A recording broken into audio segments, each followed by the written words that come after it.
Good afternoon, I'm Linda and I'm coming to you live from Brisbane, Australia in this beautiful winter weather. Today I want to address something that I'm really furious about, okay? But before I do, welcome everybody.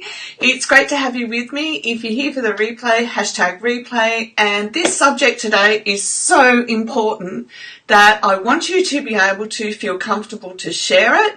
And I want you to be able to use it to empower other women. And I want you to use it to educate men. Okay? I've just read a post in Women's Forum, and I'm going to share the outline of the post with you. And then I'm going to address both sides of the equation for women and men. But personally, I'm furious. I'm furious that I thought that what is going on in this young lady's life would have stopped at my generation. And if we don't start doing something now, the generation that comes after them, so that generation will be my grandchildren's generation, will keep repeating what's been going on. And it's got to stop, not only for our own mental health and well-being, but our physical, emotional, spiritual, financial, the whole family system. Every area is impacted by this. Now, as a mum, I know that you are either going to relate personally or you are going to know another mum who's going through this, okay? Now, this is the most beautiful young lady. She has a 3-year-old and a 1-month-old. And we as mums all know that when they're 1 month, they do not sleep through. If you had a 1-month-old that slept through, you deserve a trophy because it didn't happen in my time. I know most mums it doesn't happen for, okay? Because it's a whole new chat show when you have a kid. It's you're learning about them and they're learning about us, etc., etc. Although, let's face it, they're our kids, they know us. But, down to business. So, for her, she's actually a student nurse, so she's an intelligent individual who's had to take time off uni to be a mum for the moment. She feels defeated. She's communicating with her partner that she's not coping mentally. Where's the other bit? So, the newborn is in her arms most of the time as the toddler is jealous, and we all know that we've had to face that with our kids as well. It's a normal part of what happens when you bring a baby home, okay? And honestly, when you bring a baby home, you need, and it's definitely your second child, you need both parents on board to help with the jealousy. Okay, so here's a mum who's struggling big time. So what happens with the partner? So she tells him that she's struggling mentally, and his response to that comment was, being lazy is a choice. He said she doesn't know what tired is because she doesn't work 5 days a week. Seriously? What planet did he step off of when he left work that he can't walk into his own home and realise that his wife is actually still working and she's been working all day and she actually works 24/7. This has got to stop. Your wife works 24/7 and she has the responsibility of 2 young children. Wake up. He makes her feel guilty for asking him to help out. What part of the equation of creating a child were you absent from? Here's a hint. You weren't. You weren't absent from any part of being 50% of this child. So if you think that you can come home from work and that your day's over, you need a reality check. Absolute reality check. And here's why. Your children, especially if they're boys, are going to grow up disrespecting their mother because that's exactly what you are doing. In walking in the door and having a chauvinistic attitude that your working day is over, your children are learning that they can just walk in the door and treat their mother like crap. You need to really seriously think about how you want your children to look at your wife, their mother, and how you want them to treat them. You also need to seriously think about how you want your children, especially boys, to look at other women and how you want them to treat their future wives. So just from that bit alone, your vision of what you're doing in your day-to-day life is very short-sighted. Now, at some point in time, you're going to expect that your wife is going to be intimate with you. Well, guess what? If she says no, it's your own fault. She's working 24/7 and then you want her to expend more physical energy, more emotional energy. Not going to happen. Now, let me tell you this. It gets even better. And I can say this because I am now a Christian as well.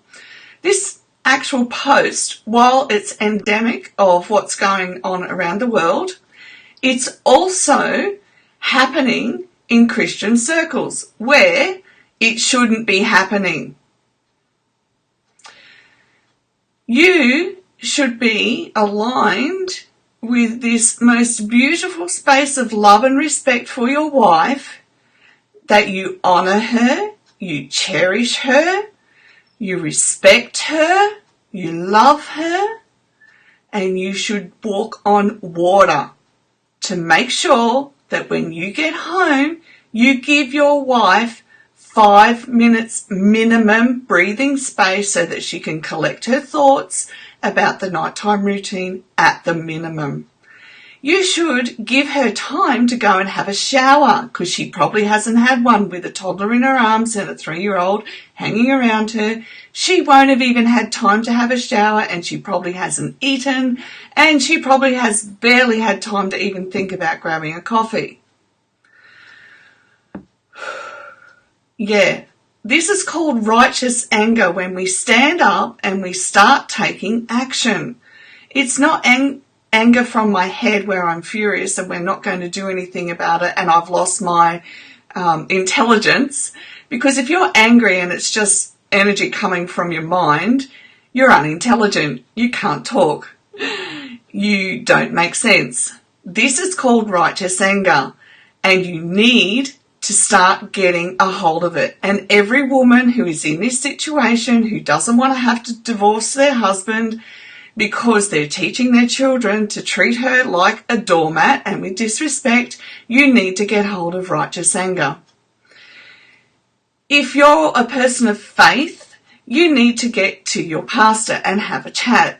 If your pastor doesn't believe, or actually, let me reframe that. If your pastor believes that women's place is at home and men's place is, he makes the bread, then you need to change churches. This is not on in this day and age.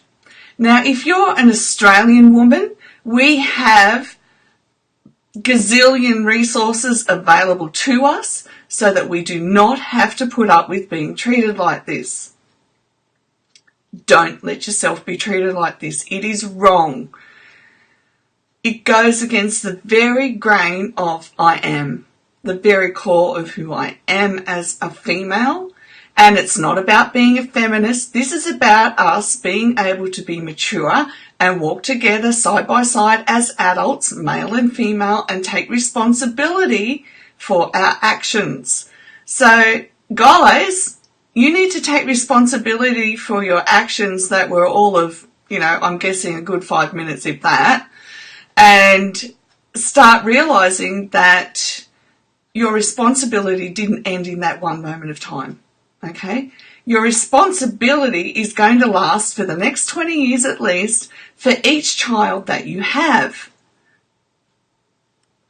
I was going to say grow up, but that's not very fair. That's just being That's not righteous anger. That's a personal, like, come on, guys, get with it. You know, it's so frustrating. I want you to know, guys, that there are plenty of men out there that will be willing to take your beautiful wife and your beautiful children and love her and cherish her and treat her with the most beautiful love and respect that you aren't. And that's what you're facing if you continue on down this path. You are facing losing your wife and your children, and they will be raised by another man who actually has a heart of gold and understands how precious women are, okay? She carried those children for you. Without her, you've got nothing. And I have to say all this because it's not being said. It's not being said to women, and it can't have been said to women because it wasn't said in my generation. I've told my children, I've raised my children this way. But we need the younger generation of women to realise that this is not on. And the men have got to realise that this is not on. You've got to stand up and take responsibility for what you created, okay? Going to work 5 days a week is easy. Listen, I tell you what, you stay home with the kids 24/7, you let your wife go to work 5 days a week, and that's all she has to do is earn the money, okay? That's all she has to do. And I bet you don't even last the first 3 hours. And that's not being awful, that's actually being realistic because men are not wired to be mums. Your brain wiring is to think of one thing at a time. We have the brain wiring to think of more than one thing at a time. They're complementary, okay? We are meant to complement each other. We're not meant to say, well, this is mine and that's yours. And you know what? I lived this. I lived this when my kids were young. And see, this is what will happen next is she'll go back to study and he'll still expect her to look after the kids 24/7. It's not on. You can't do this. You will put your wife in an early grave at the bare minimum, and at the maximum, you will lose your children. You will lose 24/7 access to your children. Think about it. Like, you're intelligent. I know you are.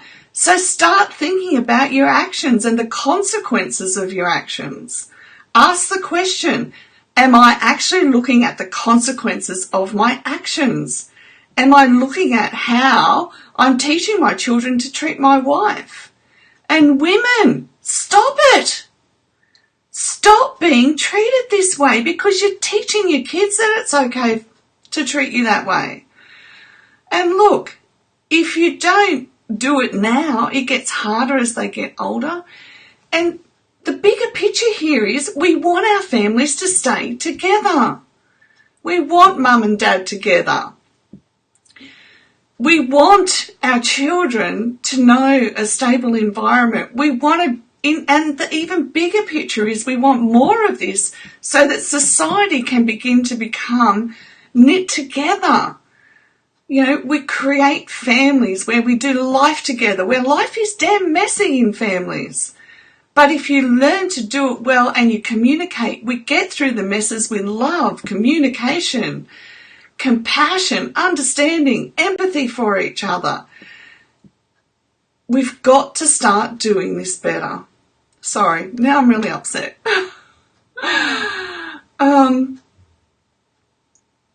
Hi Taylor, sorry, love, thanks for commenting. Yeah, you've got a beautiful husband who respects you, because Taylor's husband said to her that he could never do what she does, and he's right. But we don't expect our men to do what we do.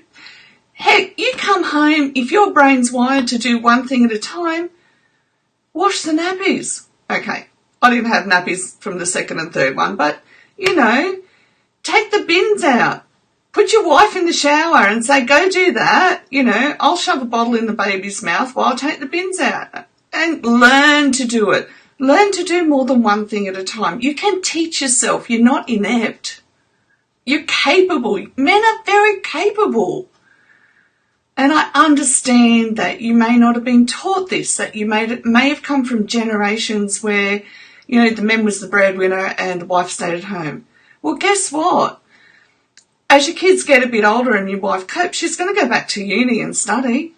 And then you're going to want her to contribute financially.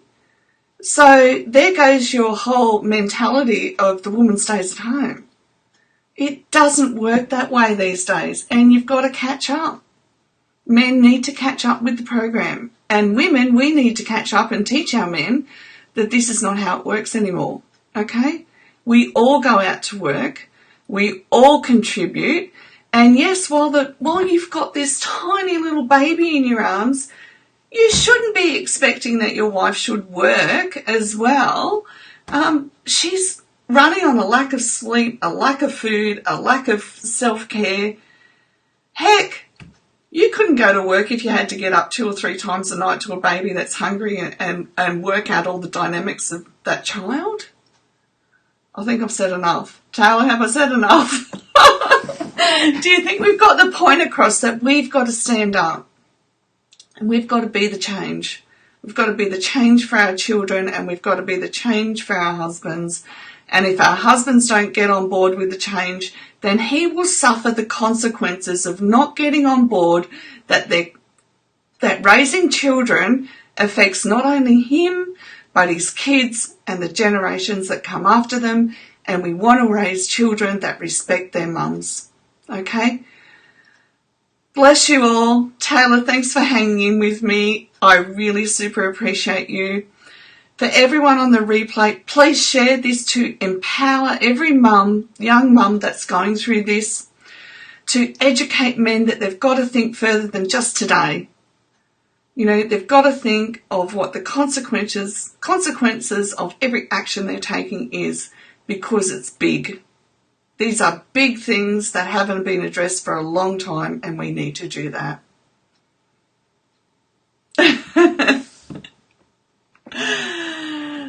Thanks, beautiful. Yeah, I feel very, very strongly about this. I feel absolutely passionate that this needs to be spoken about, and we need to be equipping men and women that we change this now. We change it so that we create generations that come after us that don't have divorce, dysfunction, toxicity, etc., etc.